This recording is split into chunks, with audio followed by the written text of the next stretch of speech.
নমস্কার, আমার রান্নাঘরে আপনাদের সবাইকে স্বাগত। আমি মঞ্জুরি আর আপনি দেখছেন মঞ্জুরি দ্য শেফ। বাজার চলতি নানান রকম আলুর দমের মশলা কিনতে পাওয়া যায়, কিন্তু যারা নতুন রাঁধুনি কিংবা ব্যাচেলার কিভাবে সেই মশলা দিয়ে রান্না করবে বুঝে উঠতে পারেন না।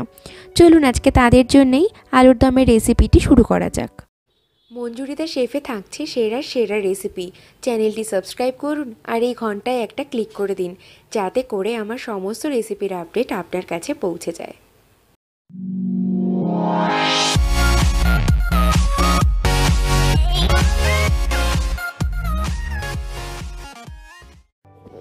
এখানে আমি 1 কেজি পরিমাণে ছোট নতুন আলু নিয়েছি। প্রেসার কুকারে 2টো হুইসেল দিয়ে আলুটাকে সেদ্ধ করে নেওয়া আছে। এবারে এরকম একটা টুথপিক দিয়ে আলুগুলোকে এরকমভাবে একটু গর্ত করে নিতে হবে। এটা না নিলেও হবে, ছোট আলু, তাই মশলা ঢুকতে কোনো অসুবিধা হবে না। এবারে রান্নার মশলাগুলো দেখে নেওয়া যাক।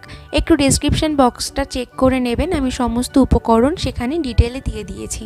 নিয়েছি রান্নার জন্য 1/2 টিস্পুন জিরে, 3টে তেজপাতা, 3টে লবঙ্গ, 3টে ছোটো এলাচ, 1 টুকরো দারচিনি, 1টা শুকনো লঙ্কা,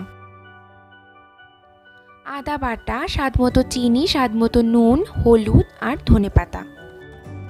তাছাড়া আজকের মেন ইনগ্রিডিয়েন্ট হলো আলুর দম মশলা। আমি আজকে সানরাইজের আলুর দম মশলা ব্যবহার করছি। আর নিয়েছি একটা মিডিয়াম সাইজের টমেটো কুচি, স্বাদ মতন লঙ্কা আর 1 কাপ কড়াইশুঁটি।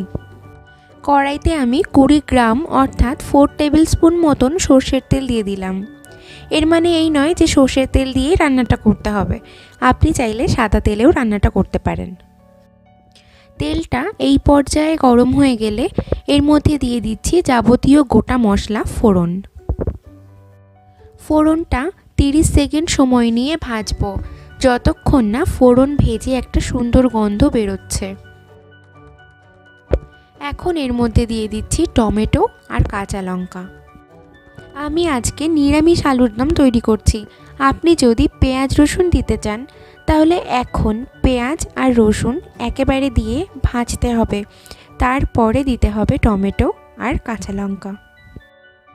টমেটোটা নরম হয়ে তার কাঁচা গন্ধটা চলে গেছে। এখন এর মধ্যে দিয়ে দিচ্ছি আদা বাটা।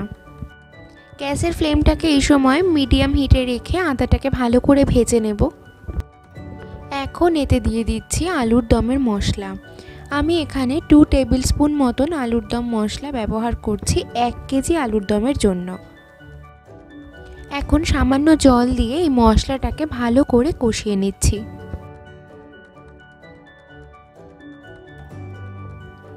সঙ্গে দিয়ে দিচ্ছি 1 টিস্পুন হলুদ গুঁড়ো, স্বাদ মতন চিনি আর নুন।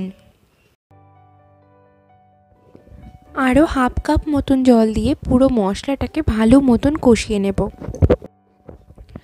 এই আলুর দমের মশলার ভিতরে সমস্ত রকম মশলা দেওয়া থাকে, তাই জন্য আমি আলাদা করে আর লঙ্কার গুঁড়ো দিচ্ছি না। আপনি চাইলে লঙ্কার গুঁড়ো অ্যাড করে দিতে পারেন।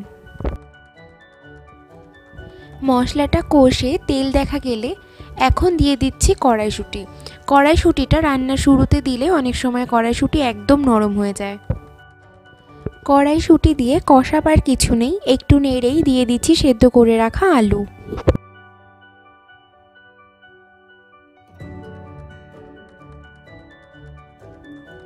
এবারে আলুটাকে মশলার সাথে ভালোভাবে মিশিয়ে নিতে হবে। এবারে আলুটাকে অনবরত নেড়ে কষাতে থাকবো 5 মিনিট ধরে।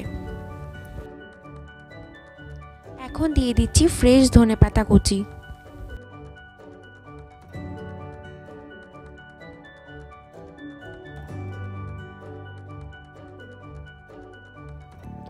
এখন দিয়ে দিচ্ছি এখানে 2 কাপ জল।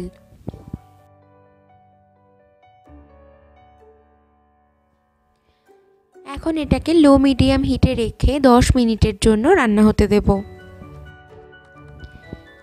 নিরামিষ আলুর দম হওয়া সত্ত্বেও আমি ঘি গরম মশলা ব্যবহার করিনি, তার কারণ এই আলুর দমের মশলায় একটা আলাদা রকম গন্ধ থাকে, তাই ঘি গরম মশলা দেওয়ার প্রয়োজন নেই। আর তারপরেও যদি আপনি ঘি গরম মশলা দেন তাহলে ধনেপাতাটা দিতে হবে না। আলুটাকে একটু চেক করে নিচ্ছি কতখানি সেদ্ধ হয়েছে।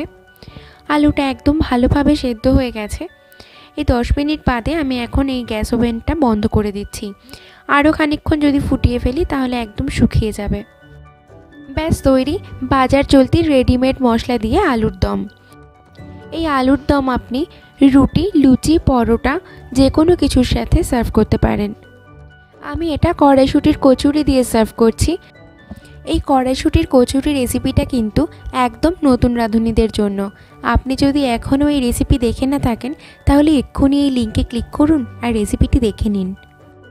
আজকের রেসিপি আপনার কেমন লাগলো কমেন্ট সেকশানে লিখে জানাতে ভুলবেন না। ভালো লাগলে ভিডিওটিতে একটি লাইক করবেন। আজকের মতন বিদায়, দেখা হচ্ছে অন্য আরেকদিন আরেক রেসিপির সাথে।